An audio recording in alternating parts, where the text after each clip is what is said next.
2 legs and 2 seat bones, and that's what's riding her. Your hands are receiving her. Beautiful. That was a nice transition.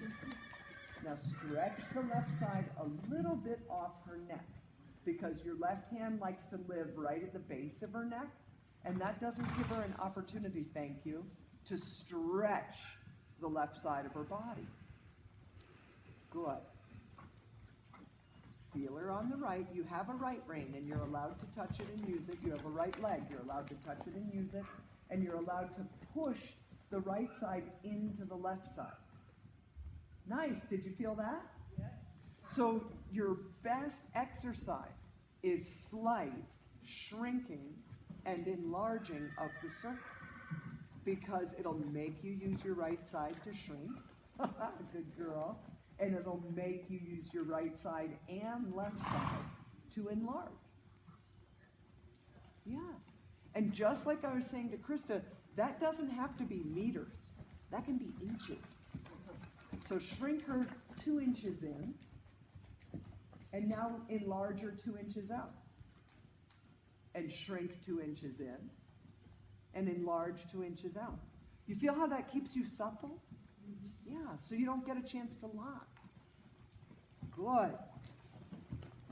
Be careful that your left hand does not live in that beautiful equitation spot placed right over her left withers. You have to become more mobile in your left arm. Good girl. Feel her move into it? Yes. Now go down the long side. And as you trot down the long side, slightly position her head and neck to the right while your legs keep her straight. Yep. Right leg, and throw your seat out over the left. And right leg. Good job. Good job. Ride the inside track so you don't get stuck on a rail. Good. Now as you ride down the rail, experiment with the feeling of getting her to reach into your left arm like that. Good girl. And make sure when you offer the reach on your left arm that your left leg and left hip are slightly closing, bumping, pushing her up into your left rein. That's better. Do you feel that? So 2 legs, 2 seat bones, 2 rings. Good. One more time down the long side, off the track, but that your left side remembers, your left leg remembers to close and send her forward. So you go, hey, even more trot here. Yeah, kick left leg a little bit. Yeah, kick left leg. Nice. Your reward is you get to go across the diagonal. Beautiful. And right now, yes, she's stretched out over her neck. She's swinging over her back. We must have this first. Good. Now your left leg is not on holiday. Left leg has to work. Ah, good girl. Come to a large circle in the center of the arena. See how your zipper now comes around the circle line with your horse. Kick left leg, and then kick right leg. And find that you can sit over the left side of the saddle, because you'll find that you're sitting more across the back of your left thigh. So you got to get down over your left leg, stay on the circle, and you've got to take your right thigh more across the saddle. There. So you sit more down over your left stirrup. So your right seat bone, Judy, comes to the pommel, and your left seat bone feels almost like it's hanging out in space. That's a girl. And now shrink your circle a little. Beautiful. Can you feel how she's filling up your right rein? That's all I'm asking for on the left. To the right, this is very organic for you. Come on, swing your pelvis. Yep, close your left leg. Now spiral in smaller. Gradually. Don't jump into 10. Come into whatever, 3 meters off of every touch point. Hike your body, swing your hips, lift your back. Don't arch it. Use your stomach muscles and bring your hip around. Good. Left side. Like that. Like that. Yes, engage your stomach muscles. Yes, can you feel what you're doing? Now bump your right leg. Keep her under your seat with your legs.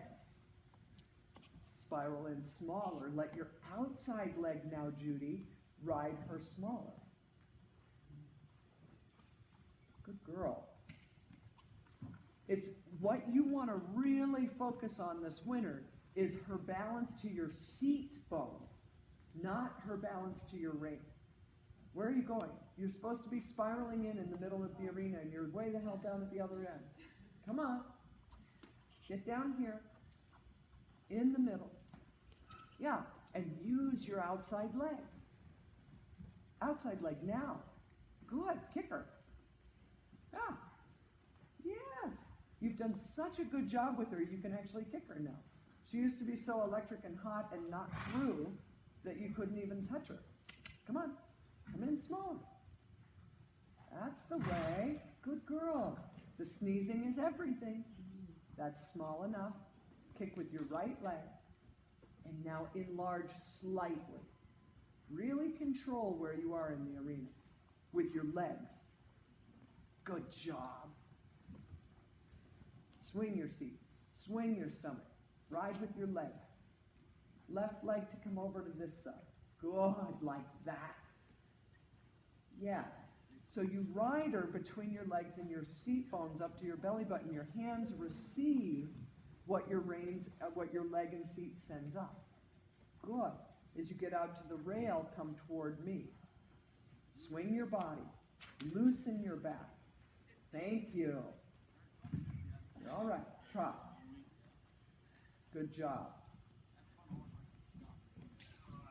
Yep, now close up your outside leg, your right leg. Soften your hands forward.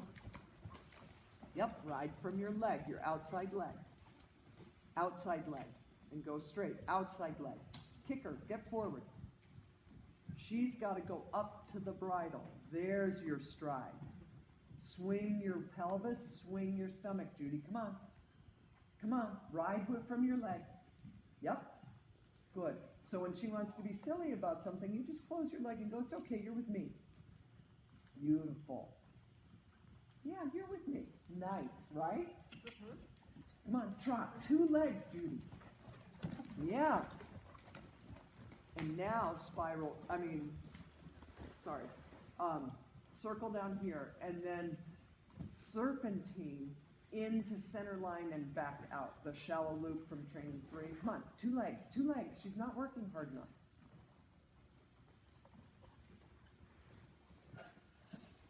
Good girl, beautiful. Feel her stretch and reach. Now your zipper's in the middle. I love it. Good. Good. 2 legs, right leg and left leg. Nice. Now ride a 3-loop serpentine from the bottom down there. Really sensitive to your legs, moving her up into your rein and turning your zipper. You better circle right and start again because you're not going to get 3 loops in. 3 loops means you cross the arena twice. 1/3 of the way and 2/3 of the way. Yep, like 3 20-meter half circles. Turn your waist. Yes! That's how you want to ride to the right. Good for you. Turn your waist. Now use your left leg. Stretch your arms just a fraction. Stretch so that she can reach forward into the bridle. Good. Now use your right leg. Change your pose. I know. Sit again. Come on. Turn now. Wrench your left pelvis around and push your left arm away. Fantastic. Now circle down here and stretch your head and neck down like the stretchy chewy circle. Push. Don't arch your back, my friend. Lift from your pubic bone. Use your stomach muscles. Yeah. You feel how she stretches so easily to your hand then? And now ride her back up into the contact. Lift your pubic bone. Do not arch your back. Activate your butt muscles. Close your leg. That's a girl. and then make a transition to walk, forward, forward, forward. We'll talk about that another time. Okay, so what happened in that walk, I want you to watch in the video. You stopped your body from coming with her. Okay. So you stopped into the walk rather than changing gears. And then you also sat to the right, so she counterbent. Okay? So let's go back to the trot. I know I'm giving you a lot to think about, but everything in... That's right. Everything in your body has to ride in to out. Get your correct posting diagonal. There. Now, as you ask her to walk, go forward to it and use your stomach muscles to shorten your hip, but don't pull back on the rein. Yes. And keep using your right leg. Yeah. And then stretch her. So, Judy, you have a very dangerous part in your body, which is the middle of your back. You'll see it on the video. You arch, and then you're not talking to her clearly anymore because your back is literally broken. You have to stay connected in your stomach to fill out that spot. So when someone videos you over the winter, you want to see your back flat into your jacket, not this. Right. Okay? And that's your stomach muscles. Yeah. And when you engage your stomach muscles, then, and I know stomach's an organ, right? But use your abdominal muscles to push your spine back so your pelvis doesn't get jammed, okay? Your hips get jammed because your spine is stuck forward, okay? Use your abdominal muscles to pull your spine back, and then your pelvis can rotate. So I was saying to you earlier that you needed to really be aware of your hips coming around, but even more so, the source, the origin, has to be that your stomach, your ribs, push your lower abs, push your whole abs. It's not just lower on you. Your stomach is why I keep saying that, because it's that area, right? Has to push back and get that crease out of your jacket. Yes. And when you do that, then your pelvis can rotate to the right. But if we don't pull your stomach back and get that crease out of your spine, then the pelvis can't rotate. Does that make sense?